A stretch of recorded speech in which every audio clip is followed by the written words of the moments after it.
kembali dalam ibadah kita hari ini. Mari bersama-sama kita siapkan hati kita untuk memuji, memuliakan, dan mengagungkan Tuhan pada hari ini. Sebab itu, mari bersama-sama kita berdiri, kita memuji Tuhan dari nyanyian Kemenangan Iman nomor 249 ayat 1.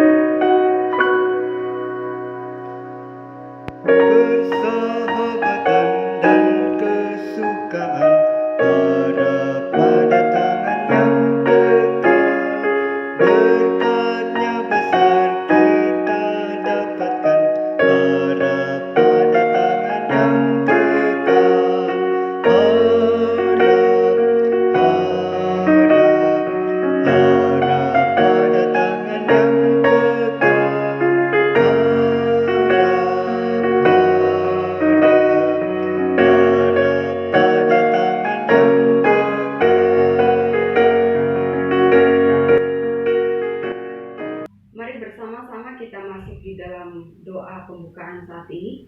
Kita bersama-sama berdoa.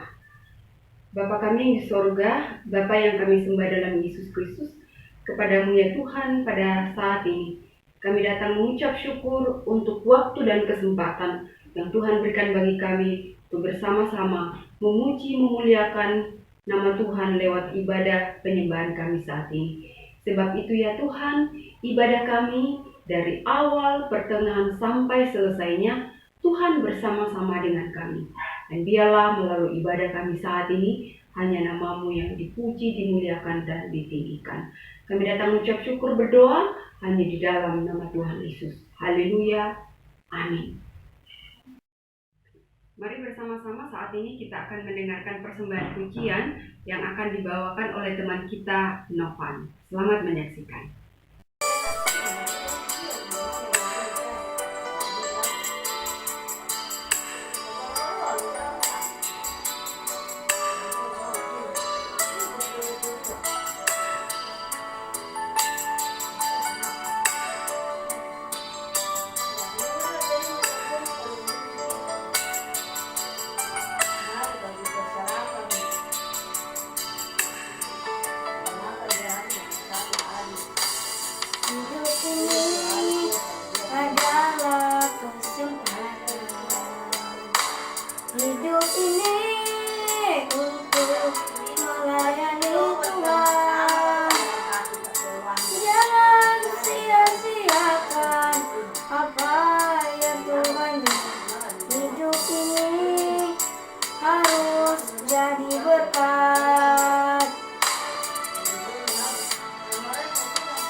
Hidup ini untuk melayani Tuhan. Jangan sia-siakan apa yang Tuhan beri.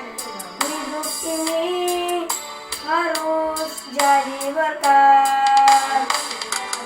Oh Tuhan, pakailah hidupku selagi aku masih kuat. Bila saatnya nanti ku tak berdaya lagi, hidup ini sudah jadi berkat.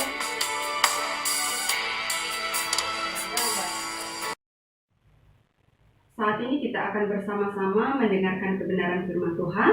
Namun sebelumnya, mari kita persiapkan hati kita dengan menyanyikan satu pujian, Segala Perkara.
Pembacaan firman Tuhan hari ini terambil dari Yohanes pasal yang ke-15 ayat yang ke-9 sampai ayatnya yang ke-17 yang akan dibacakan oleh teman kita Theo. Pembacaan kita pada hari ini terambil dalam kitab Yohanes pasal 15 ayat 9 sampai 17. Firman Tuhan berbunyi demikian. Seperti Bapa telah mengasihi aku, demikianlah juga aku telah mengasihi kamu. Tinggallah di dalam kasihku itu. Jikalau kamu menuruti perintahku, kamu akan tinggal di dalam kasihku.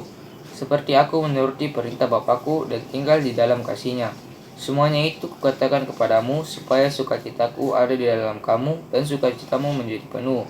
Inilah perintahku, supaya kamu saling mengasihi, seperti aku telah mengasihi kamu.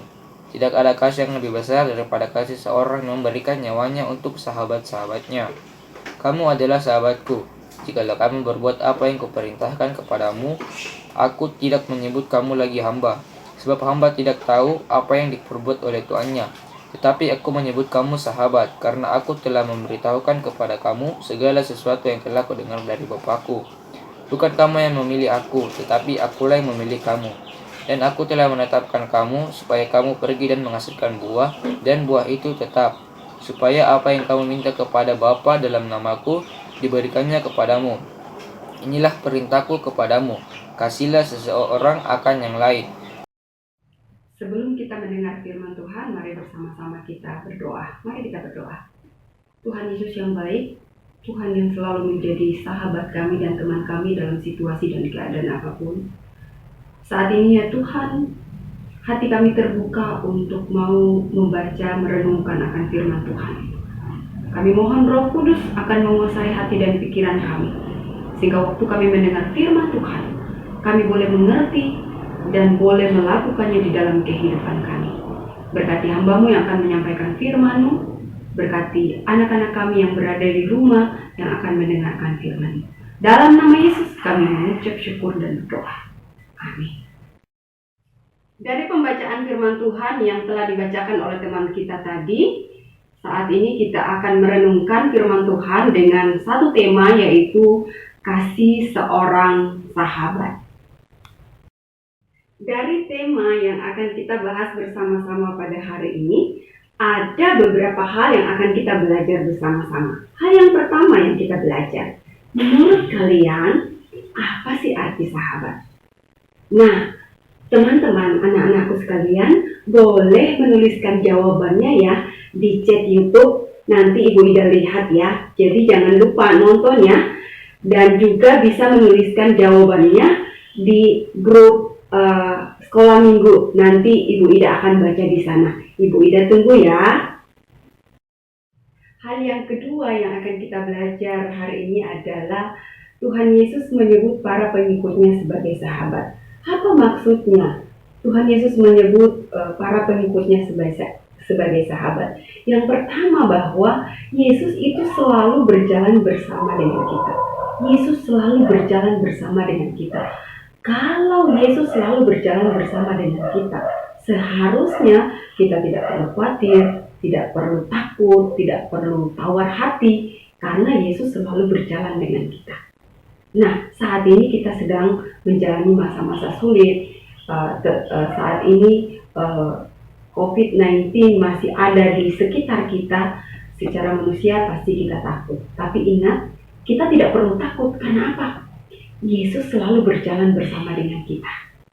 Jadi kita tidak perlu takut. Tuhan Yesus menyebut para pengikutnya sebagai sahabatnya. Karena apa? Karena Yesus selalu mendengarkan kesakitan kita.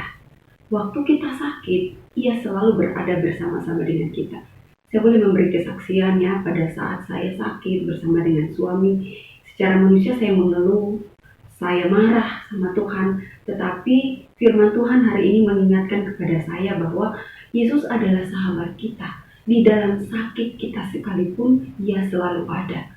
Sebab itu, kalau saat ini anak-anakku yang berada di rumah saat ini dalam keadaan sakit, jangan khawatir, jangan tawar hati. Karena apa?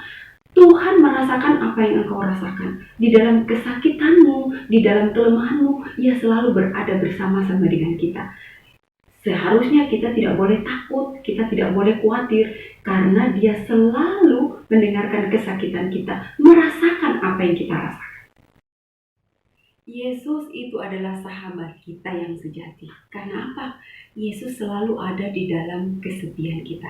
Yesus selalu ada di dalam kecewa kita. Yesus sang sahabat itu selalu ada dalam setiap keadaan kita.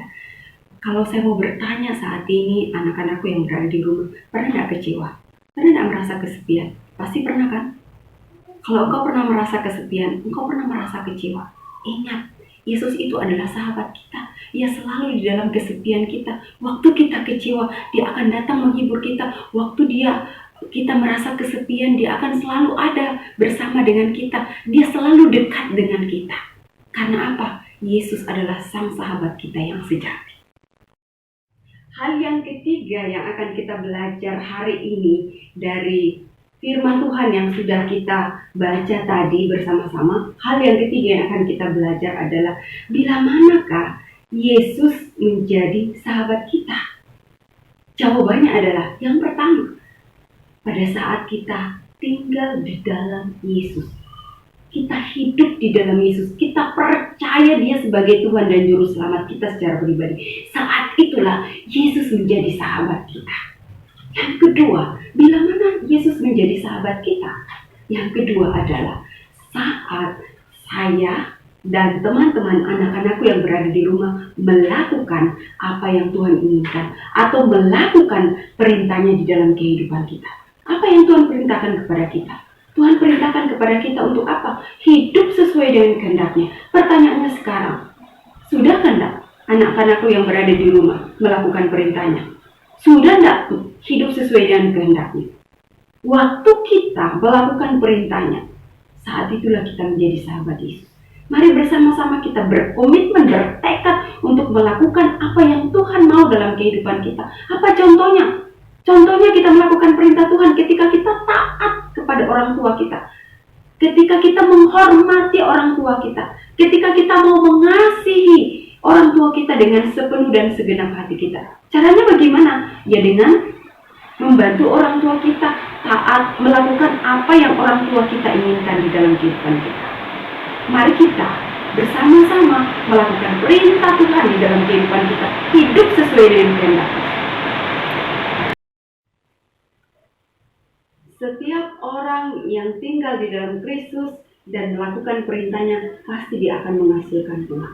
Buah apakah itu? Tentunya bukan buah apel, buah anggur, bukan itu kan. Tetapi yang dimaksud dan di sini ketika kita melakukan firman Tuhan, ketika kita tinggal di dalam Kristus, kita akan menghasilkan buah-buah roh. Dan ketika kita menghasilkan buah-buah roh, kita bisa menjadi sahabat yang baik bagi banyak orang. Kenapa? Kita bisa menjadi teladan, kita bisa menjadi contoh yang baik. Karena ada buah yang kita hasilkan. Karena apa? Kita tinggal di dalam Kristus. Hari ini kita sudah belajar bersama-sama tentang kasih seorang sahabat. Yesus Kristus menjadikan kita sahabat bukan karena kita punya apa-apa, bukan karena kita punya sesuatu, tetapi Yesus Kristus menjadikan kita sahabat. Itu adalah bukti kasih-Nya kepada saya dan anak-anakku yang berada di rumah. Sebab itu, mari kita juga menjadikan Dia sahabat di dalam kehidupan kita dengan cara hidup sesuai dengan perintah-Nya, hidup di dalam Tuhan, dan kita akan menghasilkan buah. Sebab itu, anak-anakku yang kasih dalam Yesus Kristus, jadilah juga sahabat yang baik bagi semua orang. Amin atas firman Tuhan. Mari kita berdoa. Terima kasih Tuhan untuk waktu ini kami boleh bersama-sama belajar firman Tuhan. Biarlah firman-Mu boleh menjadi berkat bagi kami, dan kami senantiasa menjadikan Yesus sebagai sahabat kami, dan kami juga menjadi sahabat bagi semua orang di dalam kehidupan kami. Dalam nama Yesus kami mengucap syukur dan berdoa. Amin. Kita akan mengaminkan kebenaran firman Tuhan yang telah kita dengarkan bersama-sama pada hari ini. Mari kita bersama-sama menyanyikan pujian Ku Mau Cinta Yesus. Kiranya ini boleh menjadi komitmen kita bersama-sama.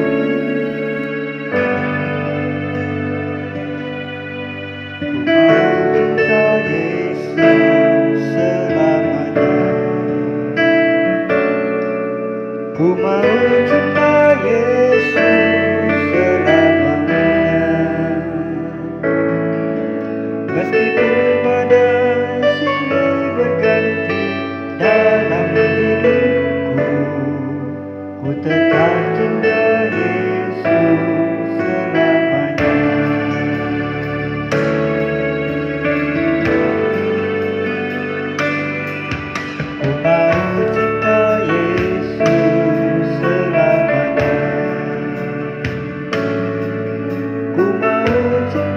Yesus selamanya.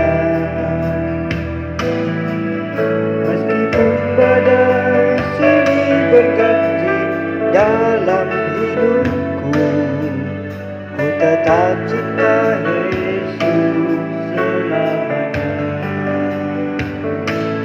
Ya Aba, Bapa, ini aku anakmu, layakan seluruh hidupku.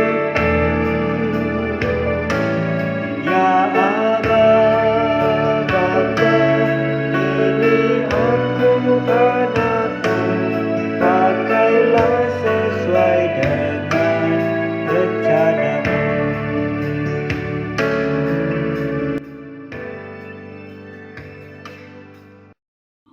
Kita akan masuk dalam doa syafaat sekaligus doa berkat yang akan dipimpin oleh hambanya Bapak Jonathan Salom. Bapa yang ada di dalam kerajaan surga, pada sore hari ini kami bersyukur bersama dengan anak-anak remaja Gereja Kibai Jemaat Barabaraya boleh beribadah dalam pertolongan dan pimpinan Tuhan melalui YouTube. Dan karena itu Tuhan, pada sore hari ini biarlah Tuhan memberikan kekuatan dan pertolongan bagi anak-anak sekolah minggu, khususnya kelas remaja ini, sehingga tetap setia di dalam Tuhan dalam segala aktivitas kehidupan mereka. Kami datang membawa hidup kami supaya Tuhan senantiasa menjamah dan menolong apa yang menjadi kegiatan-kegiatan baik di rumah, di sekolah, ataupun di tempat-tempat lain. Tuhan senantiasa memberikan kami kekuatan dan pertolongan Tuhan. Pada hari ini Tuhan, kami berdoa supaya kami memiliki masa depan yang baik, yang indah, dan senantiasa diberkati di dalam Tuhan. Dan kami bersyukur bahwa Engkau menjadikan kami sahabat setiamu dalam kehidupan kami, sehingga apa yang kami kerjakan, apa yang kami buat, semuanya untuk hormat dan kemuliaan bagi nama Tuhan. Berkatilah anak-anak sekolah minggu di kelas remaja ini, supaya dengan setia dan pertolongan Tuhan, mereka bertumbuh dan dapat menjadi berkat bagi kehidupan dalam kehidupan bersama dengan keluarga, bersama dengan saudara, orang tua, bahkan dapat memuji membesarkan nama Tuhan. Bapa di surga, terima kasih juga untuk firman Tuhan yang telah disampaikan oleh Ibu Ida. Tuhan memberkati supaya menjadikan kami semakin setia kepada Tuhan dan tetap setia dalam mengambil peran dan pelayanan pekerjaan Tuhan. Bapa, terima kasih. Kami bersyukur dan menyerahkan syafaat kami dalam nama Yesus Tuhan. Dan pada akhirnya, kiranya damai sejahtera daripada Allah Bapa kita, keselamatan di dalam Tuhan kita Yesus Kristus, dan pimpinan Roh Kudus menyertai kehidupan kita, mulai hari ini sampai kedatangan Kristus kali yang kedua, melantik sale-salenya. Amin. Demikianlah ibadah kita hari ini. Biarlah kita boleh bersama-sama diberkati lewat ibadah hari ini. Sampai jumpa minggu depan. Tuhan Yesus memberkati.